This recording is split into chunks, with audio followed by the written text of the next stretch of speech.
Never did. He said, "Hi, I'm Jerry." He's quiet like that. Yeah. If you have a last name that's hard to pronounce, don't even say it. Right. I don't know. It's better than Jerry Aquarius or Jerry Leo. You know, there's people that take the astrology sign for their last name. I don't care for that. They just use it as one name. Yeah. You know, like, hi, my name is Stigma. Stigma. You know, I know. Sweetheart of Stigma Chi. Right. Oh, Is that the phone? Sorry, you've been on too long. Oh, I'm sorry. Good night now. I tell you what, if you could answer that, that's probably someone. That's our doorbell. People from across the street come by every once in a while and ask us if we have a spare sandwich or something. Really? Mm-hmm. I like it here. It's nice. You haven't been to Washington in a year or so, I guess. No, but I remembered exactly how to get here. I remember the deli downstairs. I remember what floor it was and everything. Really? I had a good time. That's weird. Now you're playing down at the Child Herald. Sure am. You haven't been doing a club tour for a while, have you?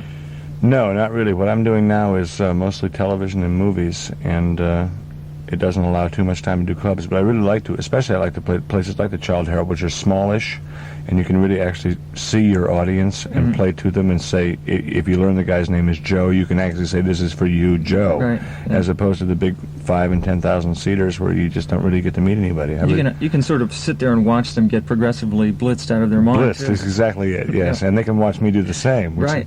That is sort real of nice. Intimate. I must say, I like your setting there. You have a nice, comfortable living room with you this time. Very nice. It's a beautiful chair. Nice deer large head. Table, large deer head, lamp, ashtray, bottle of Chivas. Yeah, it's nice. Glass of Chivas.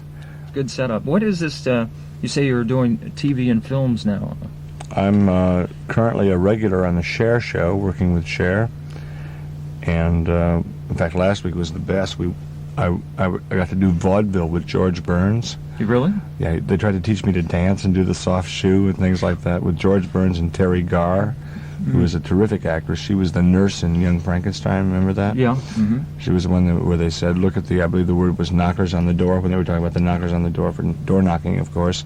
This is not, and she said, oh, thank you. And she's a very, very funny comedian, and I got to work with her and Ike and Tina Turner and a lot of people. Great. That's well. Are these things being taped for? Yeah, for future use. Yeah. They'll start airing around the middle of November and then go through the rest of the season. That's dynamite. Plus, they're letting me write my own stuff for a while.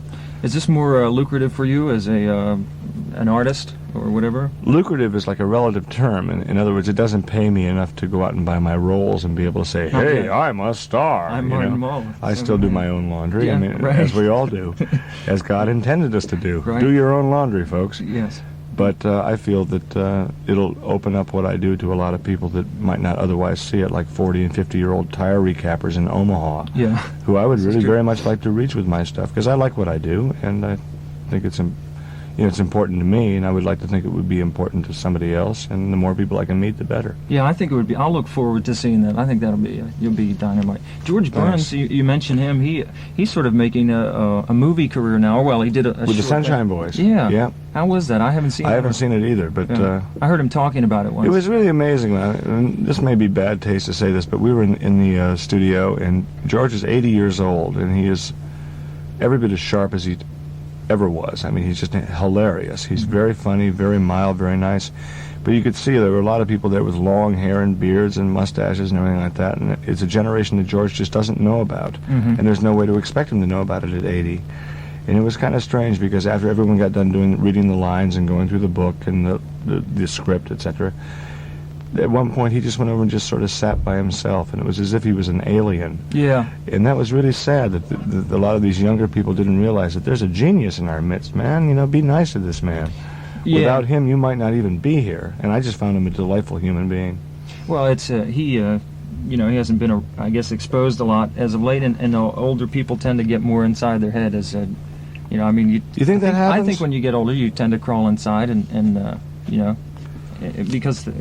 Do you think you tend to crawl inside just bitterly? No. Or just naturally. I just naturally. Yeah. I just think it's just something that comes along with age, but that's something else. But it must be hard to be that age and know that all the people you grew up with and were stars with and were friends with are dead.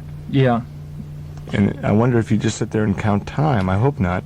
You sort of savor every. Because one thing I never had when I was growing up, there are a number of things that all of us have never had, and probably never will, some of us. Maybe we will, maybe we won't. But one thing was I never had a grandfather. You didn't? The idea of having a grandfather take you to the ball game. Right.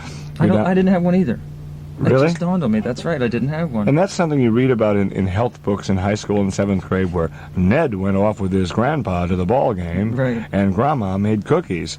You know, that kind of thing. I never had that. And I was thinking George Burns would be the perfect grandfather. For you, he would. Well, for I think anybody. Do you think so? Maybe I'm nuts, though. He smokes cigars, and that's He does. That's a good hit right there. Yeah, I smoke cigars too. So Yeah? I hadn't noticed yet. I love them. Well, listen, this is all another part of your creative talents, but what This you is do nice. I come all the way to Washington and end up talking about George Burns. Yeah, right. Here I am trying to sell albums, trying to fill the club up, and I'm talking about some guy who's 80. It's doing well. The club, I saw the act last night, and it was great.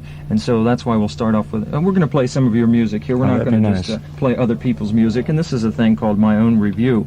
Oh, you like that? Oh yeah. Okay.